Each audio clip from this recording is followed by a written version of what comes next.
September 2, 1942, Port Egypt, Captain Town's ship had crossed 13,000 miles of ocean in 35 days, alone, unescorted, outrunning every.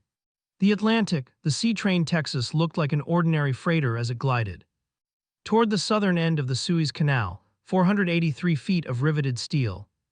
Blacked out portholes, a single smokestack releasing thin diesel exhaust into the desert air, but as dock workers prepared their ropes and fenders, they noticed something impossible about the way this American vessel sat in the water, too level, too stable, as if the cargo inside wasn't cargo at all, but somehow integrated into the ship's very structure. When the hatches opened, they saw why. 52 M4 Sherman tanks each, weighing 30 tons, sat on railroad tracks inside the ship's hull, not disassembled, fully assembled, fully fueled, ready to drive off and fight. The Atlantic Ocean had become an extension of the Pennsylvania Railroad. Within 48 hours, these Shermans would be rolling toward the western desert, where Field Marshal's Africa Corps waited just 60 miles from the Suez Canal. How does a ship carry a railroad inside its belly? The Nazi High Command had calculated that destroying port infrastructure would paralyze Allied logistics for months.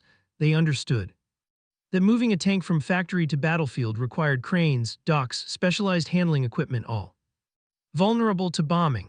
When fell on June 20, 1942, and the British 8th Army retreated toward Egypt with barely 70 tanks remaining from their original 300, the Germans believed they had weeks before meaningful reinforcements could arrive.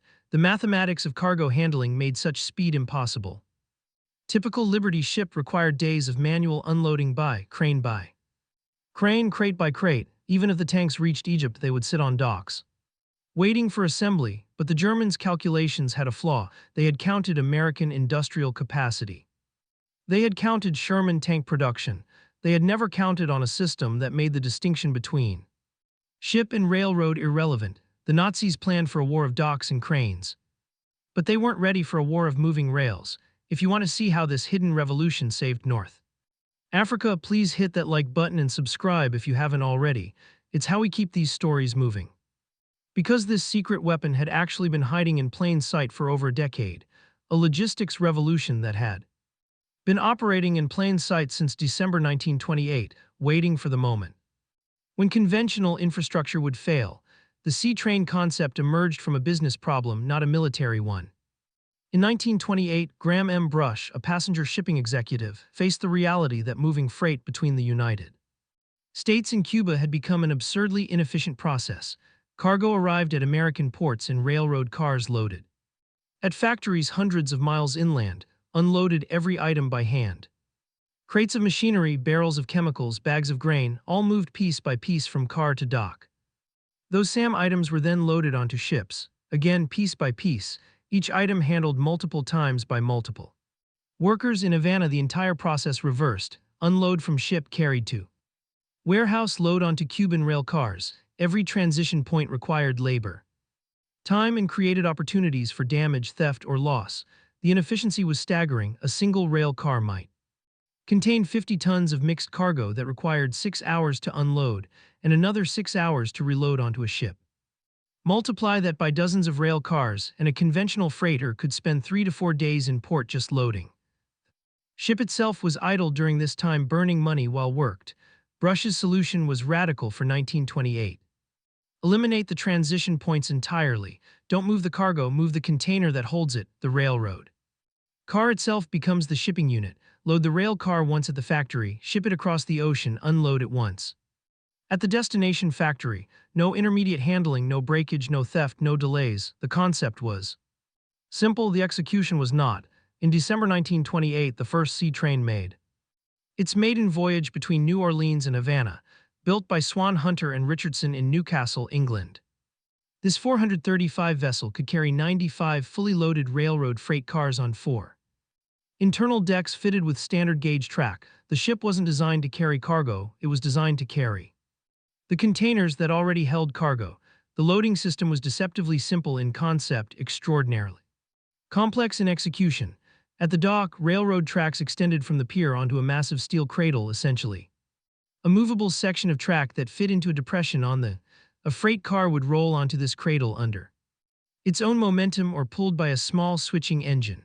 The cradle with a car on it weighed up to 125 tons when fully loaded, then a shore-based crane, specially designed to lift from the bottom rather than the top, would engage the cradle. The entire assembly rows, cradle, track section, and loaded freight car all moving as one unit. The crane rolled this suspended package. The ship's cargo hatch, which ran nearly the full width of the vessel, approximately 50 across, inside the ship contained not cargo holds in the traditional sense, but something unprecedented in 1928. Parking garage for trains. The cradle could be lowered through the hatch to match any of the 4 internal decks, then moved laterally on guide rails to align with one of 4 parallel sets of standard gauge rails on each level. Once positioned precisely, winches engaged the freight car and pulled it off the cradle and onto the ship's internal tracks. The empty cradle would then ascend back to the dock and the cycle would repeat. Each deck could accommodate approximately 24 freight cars arranged on 4 parallel tracks. Running the length of the ship, the engineering precision required was immense. The ship's internal rails had to align perfectly with the cradle system despite the vessel's movement in the water. Guide systems and adjustable platforms compensated for tidal variations and the ship's draft changes as cargo loaded. During the voyage, each rail car was secured with wheel chocks, jacks, and turnbuckles at all 4 corners. Engineering solutions to prevent the cargo from shifting in 30-foot Atlantic swells. A ship carrying 95 loaded freight cars, each weighing 50 to 100 tons, had a dangerously high center of gravity. Unlike conventional cargo ships where weight was distributed low in the hull, the Seatrain carried most of its weight on elevated internal decks. The entire system depended on precise weight distribution calculations and immovable restraints. If even freight car broke loose during a storm, the shifting weight could capsize the vessel within minutes. The business case was immediately apparent. Where a conventional freighter might spend 3 days loading cargo at New Orleans and another 3 days unloading in Havana, the Seatrain could complete the entire load-unload cycle in less than 24 hours total, where traditional shipping required armies of 50 to 100 on both ends working in shifts around the clock. The Seatrain needed a crane operator, a handful of winch operators, and a small switching crew to position rail cars. Labor costs dropped by 80%. Port time dropped by 75%. Cargo damage dropped to nearly zero. Because items were never touched between factory and destination, the company built 2 larger vessels in 1932. Seatrain New York and Seatrain Havana, with greater railcar capacity and refined engineering based on lessons learned from the original ship. The cradle system was improved with better guide mechanisms. The internal decks were strengthened to handle heavier loads. The steam winches were upgraded with more precise controls, but the real leap came in 1939. Sun Shipbuilding and Company in Chester, Pennsylvania, delivered 2 new vessels specifically designed for the New York to Texas City route, Seatrain Texas and Seatrain New Jersey. These ships incorporated a critical upgrade, a 5th deck for freight cars, increasing capacity to approximately 100 loaded rail cars. The additional deck required a complete redesign of the hull structure with reinforced longitudinal girders and cross-bracing to handle the increased weight and height of the cargo. At 483 long with a 64 beam, they could carry more than 8,000 tons of cargo at 16.5 knots, faster than most freighters of the era with dramatically shorter port time. The speed was intentional. Most freighters of the late 1930s were designed for 10 to 12 knots maximum, prioritizing cargo capacity and fuel efficiency over velocity. Seatrain Texas was built for 16.5 knots sustained speed, a 40% advantage that came at the cost of higher fuel consumption and more powerful engines, but the economics still worked. Faster voyages meant more round trips per year, which meant more revenue despite higher operating costs. When war broke out in Europe in September 1939, Seatrain lines operated 5 ships on commercial routes, moving everything from automobiles to industrial machinery between U.S. ports and Cuba, Mexico, and Texas. The U.S. military took note. These vessels had an extraordinary characteristic that no one had previously considered from a military perspective. They could deliver fully assembled heavy equipment directly to rail networks, bypassing the need for functional port cranes entirely. The ship was the crane. If an enemy destroyed every dock crane in a harbor, a Seatrain could still unload its cargo using internal systems. This capability would matter more than anyone imagined in 1939. Between 1941 and mid-1942, the War Shipping Administration systematically requisitioned all 5 sea train vessels for military service. The first 2 were taken over in July 1941, 5 months before Pearl Harbor, as the United States began preparing for potential entry into the war. Another was requisitioned in February 1942, and the final 2 in May 1942. The government paid fair market value but made the seizure non-negotiable. The nation needed these ships. Seatrain New York became USS APV-1, serving the Navy as an aircraft transport. Her internal rail system proved ideal for carrying aircraft fuselages and wings. The rail cars prevented damage during rough seas that would have destroyed aircraft packed in conventional holds. Seatrain New Jersey would briefly become USS Lakehurst APV-2 before reverting to Army service when planners realized her cargo capacity was better utilized for heavy equipment than aircraft, but it was Texas that would reveal the system's true military value in the most dramatic fashion possible. Army engineers discovered that by loading M4 Sherman tanks directly onto specially reinforced flatbed rail cars, then loading those rail cars onto the sea train vessels using the standard cradle system, they could move an entire armored battalion without disassembly. A Sherman tank weighed approximately 30 tons. Reinforced flatbed rail car designed for heavy machinery could handle this load with proper weight distribution and securing chains. When the ship arrived at a port with railroad connections, which included most major ports worldwide, the process reversed perfectly.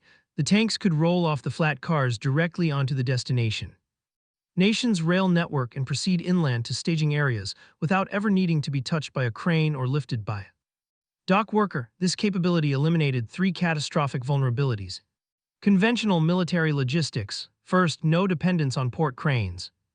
Traditional military cargo required functioning dock infrastructure, heavy lift cranes rated for 30 to 50 tons.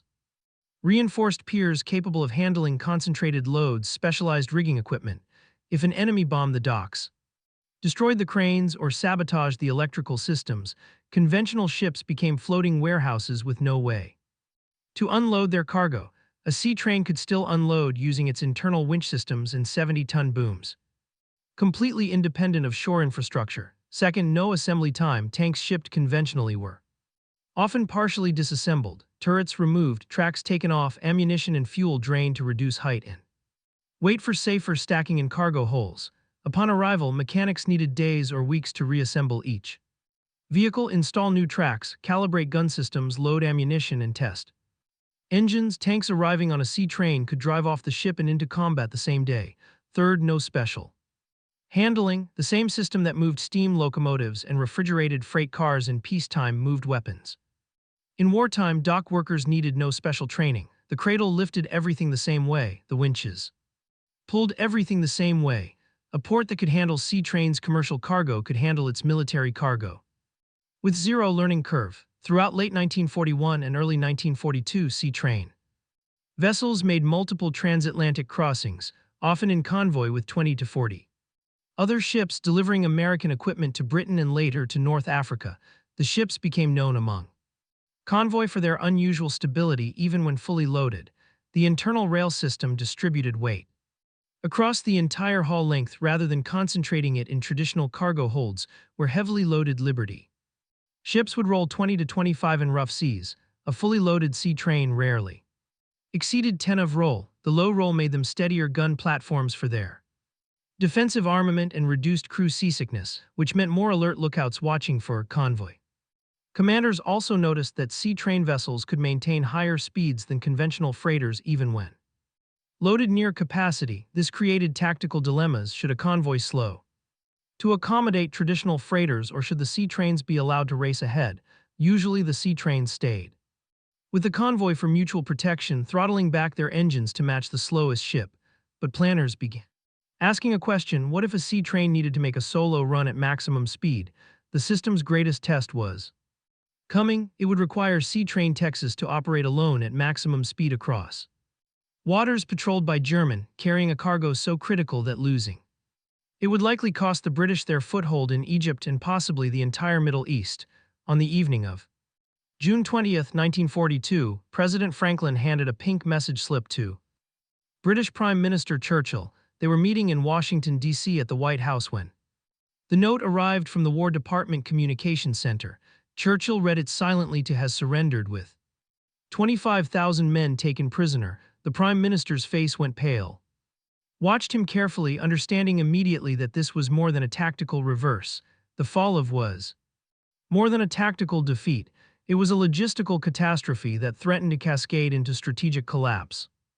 British 8th Army had lost almost all its tanks and much of its artillery in the headlong retreat from Libya into Egypt. Intelligence reports confirmed that barely 70 tanks remained operational from the original force of 300 that had begun the campaign. Field Marshal Afrika Korps now stood 60 mi from the Suez Canal, which if captured would sever Britain's lifeline to India, cut off access to Persian oil fields and potentially allowed Germany to link up with Japanese forces advancing through Asia. Churchill explained the situation bluntly. Without immediate tank reinforcements, Egypt would fall within weeks.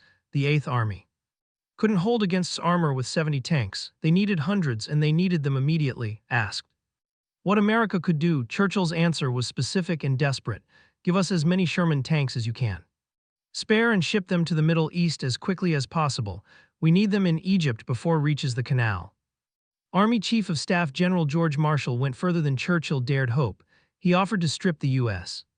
2nd Armored Division of its newly issued Sherman tanks, the first Allied tank with a 75 gun capable of matching the German Mark V Panzer at combat ranges. These tanks had just been delivered to American units for training. Marshall proposed taking them back and sending them to Egypt instead. It was an extraordinary offer. The U.S. Army had been waiting years for tanks that could compete with German armor. Marshall was offering to give them away before American crews had finished learning how to use them. Churchill accepted immediately. The British requested emergency shipment to Egypt via the Cape of Good Hope route, avoiding the Mediterranean, where German aircraft based in Crete and Libya, plus Axis submarines made direct transit. Suicidal, any ship attempting the Mediterranean route had perhaps a 30% chance of reaching Alexandria. The Cape route was longer, approximately 12,000 mi versus 4,000 mi, but survivable. The emergency shipment was organized. Extraordinary haste. Within 2 weeks, a total of 302 M4 Sherman tanks and 100 M7 self-propelled howitzers were stripped from U.S. 2nd and 3rd Armored Divisions and rushed to New York. They were loaded onto 6 ships of convoy AS-4 SS Empire Oral. Exhibitor Hawaiian shipper Tarn and U.S. Ordnance made a decision that seemed logical at the time to protect the engines from salt air corrosion during the long Atlantic. Crossing potentially 30 to 40 days at sea, they removed the power plants from all vehicles and created them separately in waterproof containers. Tank engines were precision machinery with thousands of moving parts. Salt air could corrode cylinder walls, destroy electrical systems, and ruin fuel injection equipment. The decision made engineering sense. The engines were consolidated onto SS for efficient handling. All 402 engines, enough to power every tank and self-propelled gun. Entire convoy were loaded into holds in climate-controlled crates. The convoy departed on July 13, 1942 under escort by destroyers and corvettes, 6 heavily loaded freighters moving at 8 knots heading south toward the Caribbean before turning east across the Atlantic toward the Cape of Good Hope. 3 days later on July 16, 1942 at approximately 2:30 in the afternoon, German submarine U-161 torpedoed SS off the coast of. The ship carried 51 M4A1 tanks and 32 M7 howitzers in her holds, but more critically, in a decision that would prove catastrophic, she carried all 402 engines for the entire convoys. Vehicles, the torpedo struck amidships, flooding the engine room and 3 cargo holds went down in less than 20 minutes. The crew abandoned ships. Successfully, only 3 men were lost, but the cargo went to the bottom of the Caribbean. 51 tanks, 32 howitzers, and every single engine needed to make the surviving convoy's vehicles operational. The mathematics were brutal. The surviving 5 ships of convoy AS-4 carried 251 tanks and 68 self-propelled guns. All of them were potentially useless without power plants. They were 30-ton steel sculptures that couldn't move, couldn't fight, couldn't do anything except rust. U.S. Ordnance acted within 48 hours of receiving the loss report. On July 29, 1942, Texas departed Brooklyn Army Terminal carrying 52 M4A1 Sherman tanks, 25 M7 howitzers, and critically 300 replacement engines. The engines were distributed throughout the ship's holds rather than concentrated in one location. If Seatrain Texas was hit, at least some engines might survive, and some tanks were better than none.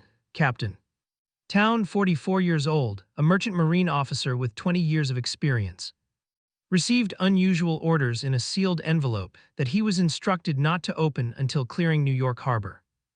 When he opened it an hour later, the orders were brief: sail alone, full speed, destination port southern end of the Suez Canal, maintain radio silence except for emergencies, avoid all shipping lanes where possible. If engaged by enemy submarines, do not stop, maintain maximum speed and radio your position. The British gave the mission a code name that appeared in Admiral T. Communications' treasure ship. Seatrain Texas would make the voyage unescorted, in a convoy. The slowest vessel determined the speed, typically 8 to 10 knots for heavily loaded Liberty ships, sometimes as slow as 7 knots if older freighters were included. Convoy tactics prioritized mutual protection over speed. Destroyers and corvettes could shield merchantmen from submarine attacks. Aircraft flying from escort carriers could spot periscopes and forced to dive alone. Seatrain Texas would have none of that protection. No destroyer screen, no submarine hunters, no air cover. Nothing between the cargo and German wolf packs prowling the Atlantic shipping lanes except 16.5 knots of speed and luck, but sailing alone meant Seatrain Texas could maintain 16.5 knots continuously, nearly doubling the pace of a typical convoy. The voyage that would take a convoy 60 to 70 days could potentially be completed in 35 to 40 days. That difference, 30 days, might determine whether the Suez Canal remained in Allied hands or fell to. The ship's unique internal structure provided one crucial advantage: even fully loaded with armored vehicles on railroad flat cars, the balanced weight distribution and low center of gravity allowed speeds that would capsize a conventional freighter carrying similar tonnage as deck cargo. Traditional freighters loading tanks on deck became dangerously limiting speed to avoid rolling over in rough seas. Seatrain Texas carried all weight internally distributed across 5 decks. With every rail car locked rigidly to the whole structure, the ship could maintain 16.5 knots in seas that would force conventional freighters to slow to 8 or 10 knots. The designers who built Seatrain Texas in 1939 for the New York to Texas City commercial route had never imagined this capability would determine whether the Suez Canal remained in Allied hands.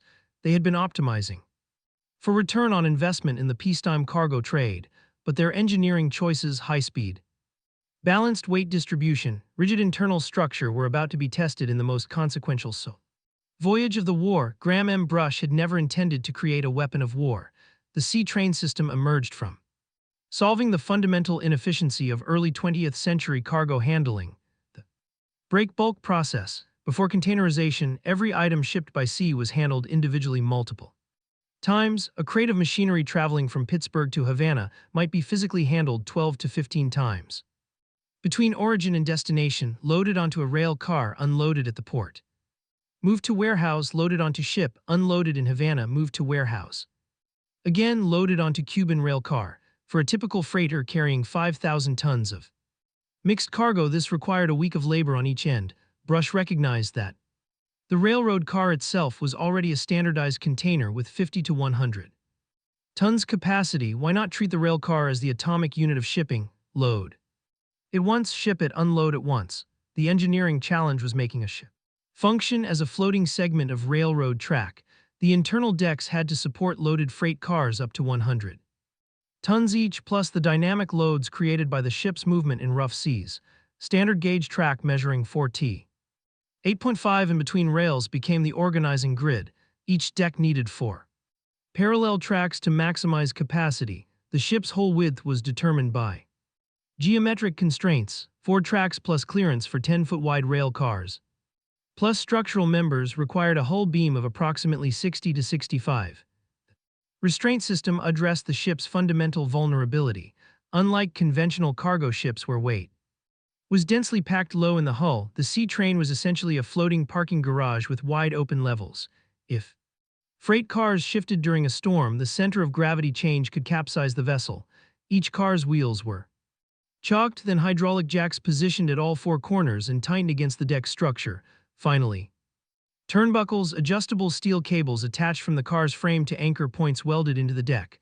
When secured, each freight car was effectively welded in place with mechanical fasteners that could be quickly released in port. When Sun Shipbuilding designed Seatrain Texas and New Jersey in 1939, they added a fifth deck requiring complete structural recalculation. The hull sides had to support 5 decks of loaded freight cars instead of 4. This required massive longitudinal girders running the length of the hull to prevent sagging when fully loaded. The decks needed thicker plates to support concentrated wheel loads. The 64 beam provided stability but limited which ports the ships could enter. The designers made one choice that would prove decisive. High speed. Most freighters of the late 1930s accepted 10 to 12 knots is adequate. Seatrain Texas was built for 16.5 knots sustained speed, a 40% advantage that required more powerful engines and higher fuel consumption, but the economics worked. Faster voyages meant more round trips per year, which meant more revenue despite operating costs. In peacetime, this meant faster return on investment. In wartime, it meant a tank could reach Egypt before reached the Suez Canal. Captain Town did not sleep much during the voyage to Cape Town. Seatrain Texas maintained strict radio silence, could triangulate transmissions and vector toward the source. The ship ran blacked out at night, every port hole covered, navigation lights dark, lookouts rotated in 2-hour shifts, scanning for the white feather of a periscope wake. German submarine doctrine in mid-1942 focused on convoy interception, positioned themselves across known routes and waited for merchant men. Solo ship at high speed on an unpredictable course was difficult to target. By the time it maneuvered into attack position, the ship might be miles away, but this advantage only worked if they didn't know where to look, hence the radio silence, hence the blackout, hence the constant course changes every few hours. The Atlantic crossing was uneventful. No periscopes, no torpedo wakes, no explosions, just endless ocean and the engines driving south at maximum speed. Seatrain Texas rounded the Cape of Good Hope in mid-August, approximately 18 days after leaving Brooklyn at Durban, South Africa. Town refueled. A Free French corvette, the commandant was assigned to escort through the channel. The corvette's captain examined the manifest and whistled 52 tanks. If the Germans knew about this ship, they would send every submarine in the Indian Ocean after you. The run through the Beak Channel was tense. German and Italian submarines operated in the area. The corvette's sonar pinged constantly. Twice it detected possible contacts and raced off to investigate, dropping depth charges that produced towering plumes of white water. Whether actual submarines or false contacts, Town never knew. Near Somalia, the corvette signaled good luck, Godspeed, then turned south, leaving Seatrain Texas alone toward the Horn of Africa. As the ship approached island, the radio operator began receiving urgent messages from British headquarters in Egypt. Static interference made them indecipherable. Broken Morse code, impossible to decode with certainty. Town faced a decision: break radio silence to request clarification or maintain course. Breaking silence would reveal position to German finding stations. If the Germans had stations in East Africa or Yemen, they could vector submarines to intercept. Town decided maintain course in silence until entering the Gulf of. No response meant the enemy couldn't track the transmission. The decision saved the ship. When Seatrain Texas finally broke silence on August 30th, the British message became clear. Italian submarine reported channel alter course 20 miles north, acknowledge. By the time Town received the warning, Seatrain Texas had already passed through the channel 48 hours earlier. The submarine had missed them. On September 2, 1942, Seatrain Texas docked at port, were aboard before the lines were fully secured. The ship's 70 booms began swinging Sherman tanks from the internal decks. Egyptian dock workers marveled. They had never seen cargo unload this quickly. Seatrain Texas had all 52 tanks, 25 self-propelled guns, and 300 engines.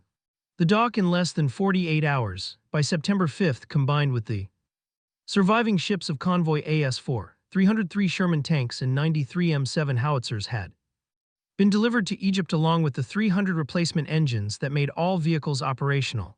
The British 8th Army, which 6 weeks earlier had possessed 70 functional tanks, now fielded over 300 vehicles with 75 guns.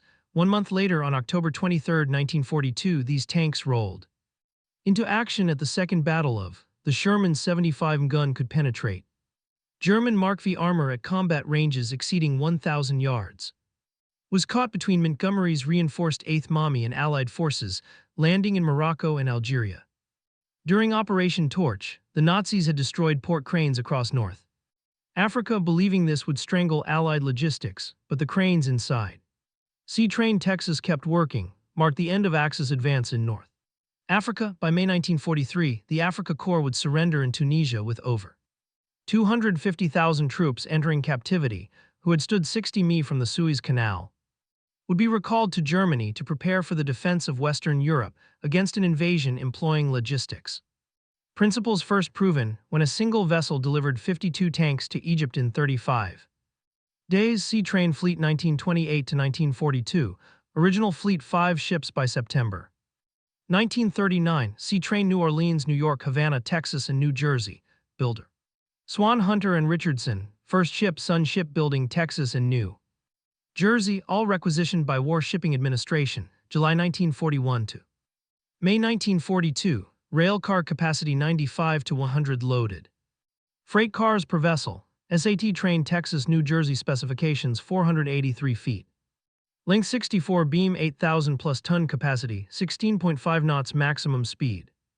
Internal decks 4 on original ships, 5 on Texas, New Jersey loading system. External shore crane with cradle 125-ton capacity, internal steam winches 70-ton. Booms for emergency unloading, standard gauge track 4T812 and between. Rails on all internal decks, security system, wheel chocks, hydraulic jacks. Turnbuckles at 4 corners of each rail car, Seatrain Texas emergency mission.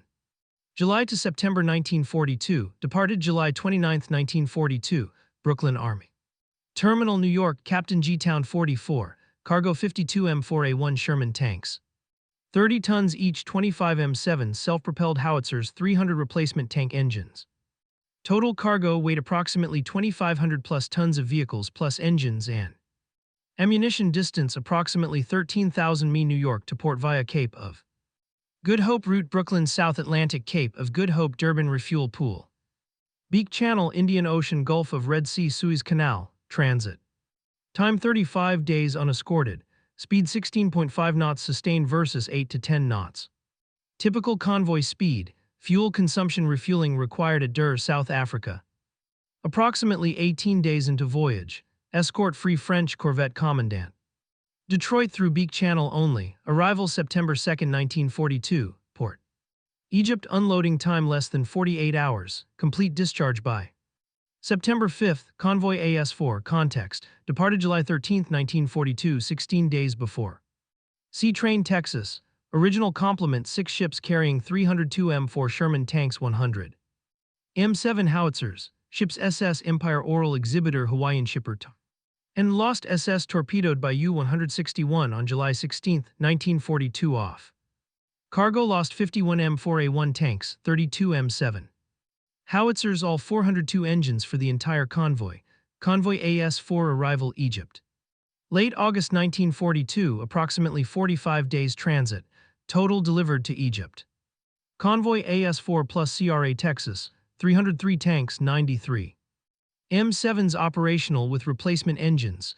Combat deployment October 23, 1942, Second Battle of Result, British 8th Army victory. Retreats, Axis ejected from Egypt, comparative logistics, conventional. Liberty ship loading time 3 to 4 days, Seatrain loading time 8 hours. Conventional convoy speed 8 to 10 knots, Seatrain Texas speed 16.5 knots, 65%. Faster, conventional unloading time 4 days plus assembly time additional 5 to 7 days, Seatrain unloading time 48 hours, vehicles combat ready total. Factory time conventional approximately 50 to 60 days, total. Factory time Texas 37 days to operational deployment. Sherman tanks that stopped at are remembered, the ship that delivered them in time is not. This reveals something fundamental. Battles are won by visible weapons, but wars are won by invisible systems. The Seatrain concept preceded the modern container shipping revolution by 3 decades, yet embodied the same principle. Container matters more than its contents. by treating the railroad car as an atomic unit of logistics. Train lines eliminated conventional shipping central vulnerability dependence on fixed infrastructure at transition points. When historians cite World War II production statistics, American factories outbuilding access industry by factors of 3, 5, 10 to 1, they often miss the critical detail. Production means nothing if weapons remain on factory floors. The gap between manufacturer and battlefield is where industrial advantage dies. The conventional logistics chain required 3 days loading in New York, 18 days at sea in convoy, 4 days unloading in Egypt. Then another week for vehicle assembly, total approximately 32 days minimum assuming port infrastructure survived. Seatrain Texas required 8 hours loading, 35 days transit independently. 2 days unloading, total 37 days to operational deployment with tanks ready to fight immediately, but the real advantage wasn't 5-day time savings. It was invulnerability to infrastructure destruction. When German bombers destroyed cranes in Benghazi, they believed they had paralyzed Allied logistics for months. The Germans understood military logistics as moving items through fixed infrastructure points. Destroy the infrastructure, paralyze the movement. Seatrain proved the assumption wrong. The ship carried its infrastructure internally, destroy every crane in North Africa and sea. Train could still unload using systems. After the war, the company attempted to return to commercial operations but was solving yesterday's problem. Malcolm's container system introduced in 1956 took Brush's insight